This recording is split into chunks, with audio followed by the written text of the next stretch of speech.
Lynn Wells or Turturro. You know, there are certain people, you know, Billy Wilder, you know. So there's all different, you know, people. There's so many directors that I love, and films that I love. But, you know, so I think you're influenced at a certain age, and those are the things that you remain loyal to, you know, in a way. I did look at all different kinds of movies for this, Midnight Cowboy, Shampoo, you know, I mean, Vanessa's wig, when I found her wig, reminded me right away of Julie Christie's hair in Shampoo. And I, you know, but Vanessa wasn't there. I went to the shop, so I asked the lady, her name is Shuli, I said, can you give me your Rolls Royce wig, you know, that has highlights in it? And when she brought it up, I fell in love with it, but I didn't know until Vanessa came a few weeks later how it would fit her. And when it fit her head, I was like, wow, this is just, you know, perfect. You know, what was your question again? What was your question again? Which director? No, anyway, correct. Yeah. So because I was about Shampoo, so anyway. So there are lots of people who influenced me. Lots. Yeah. John, your cousin Ada, did she force herself into this? No, she didn't. But let me ask you a question just to follow up on that, because Mike Badalucco and right. Max Cassell, they were both in The Sopranos together. So Michael wasn't in The Sopranos. Yes, he was on The Practice, and he was in Boardwalk Empire. He was not on The Sopranos. Joe Badalucco, his brother, was on it. No. Are they twins? No. Anyway, okay. But is it because?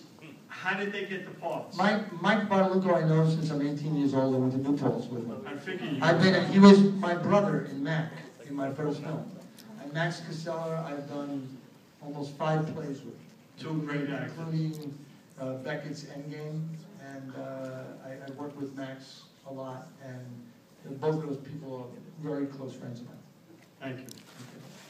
Over here. Chris on that side, we're alternating both sides. And we're going to keep working back. Don't panic. Yeah, we're working our way back. Okay, right there. Hi. There was one particular scene where you and Woody were talking that sounded like you were truly having a conversation. Right.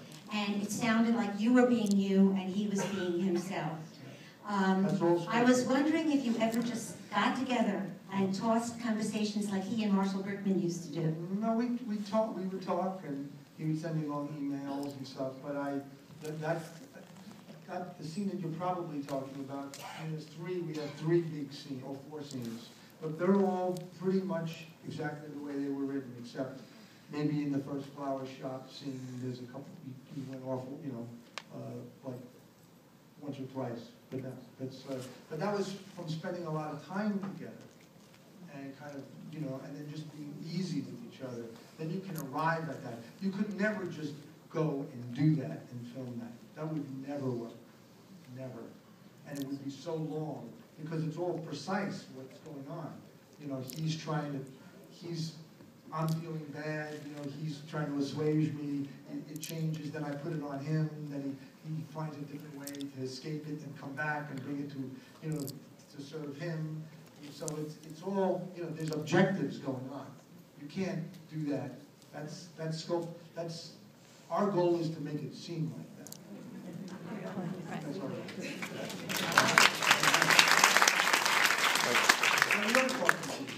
Okay, I think you're on that side, Chris.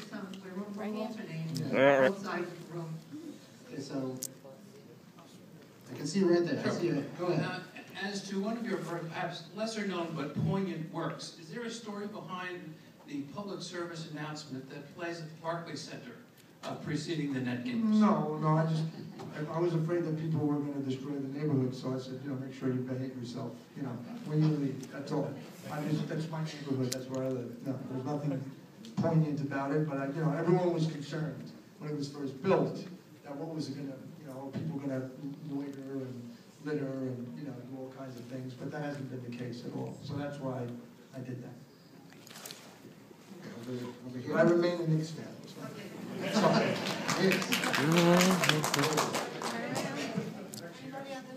Hey, Right there. Chris. I'm curious about your locations. My locations was a lot of, my apartment was on the Upper East Side, like on 83rd, and that's where the luncheonette is. So we shot a lot of things on the Upper East Side. The bookstore is West Sider Books. The flower store is Florabella on 13th Street. And then we shot a lot of places in Brooklyn, Clinton Hill, Prospect Park. I mean, the ladies, it's an Orthodox house that we shot, Argyle's house in that neighborhood. So, you know, whatever was appropriate for the film. You know, we had a color palette.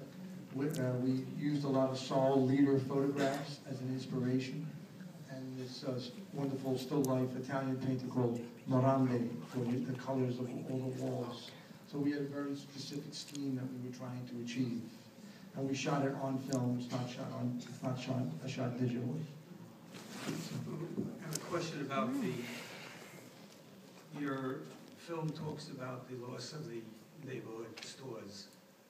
And there's one scene near the end where your store is now prominently showcased in the scene.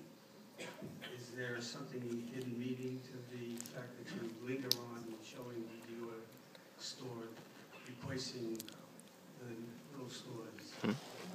No, it's just it's an element in the film. There's no heavy message in it.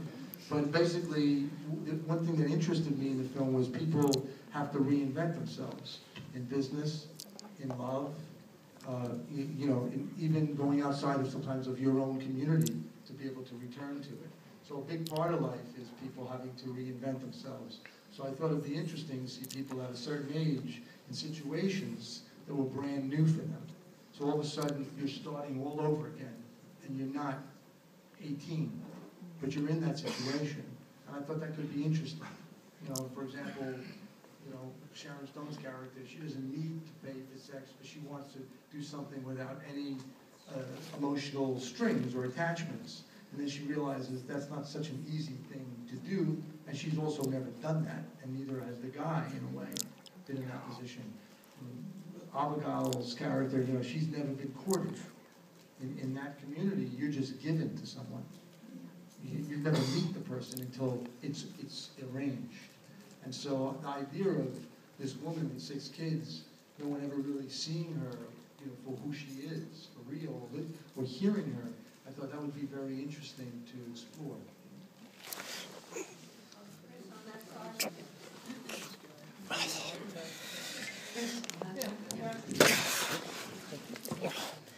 Hi, I'm Mr. Turturro.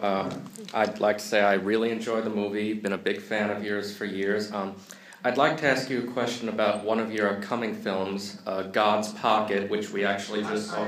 I haven't seen it. I haven't seen it. Which we actually just saw a preview of it. I'm really looking forward to it, and I'd like to ask what your experiences working with the late Philip Seymour Hoffman were like.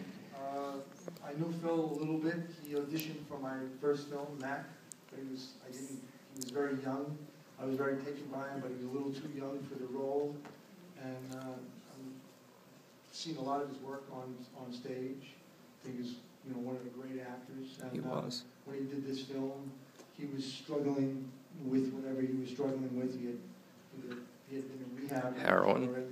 So it's a major loss, mostly for his family first, and then for great work that we would have seen him do. So it's really a tragic situation. Yes, it was. That's all I can say. Okay, I think somebody on this side now? Yeah. Oh, right here, okay. What was it like working with Liev Schreiber, and did he grow his own hairs? I have to take the fifth on that. That's his own beard, yes. But we worked very, very hard. The woman who did all the hair is a wonderful hair stylist. And I said, they always look fake. And we worked really, really hard on it. And she did a fantastic job on all the payers. And that was very, very important to me. Also, Liev has a very wide face, so it actually was very like attractive on his face. Because sometimes if your face is narrow, it doesn't frame it the same way. No, but those were all created, but we did lots of tests with them, lots of tests. Nobody? Questions? Oh, there's someone right here in the middle. Oh, right down. Oh, okay, someone over there, I see, a woman in red. Yes. From when you did, Always. from when you did Of Mice and Men on Broadway all those years ago, and Illuminata and everything you've done, I just think you're the realest, sincerest actor since Pacino. Oh. You show everything in your eyes. I love you, John.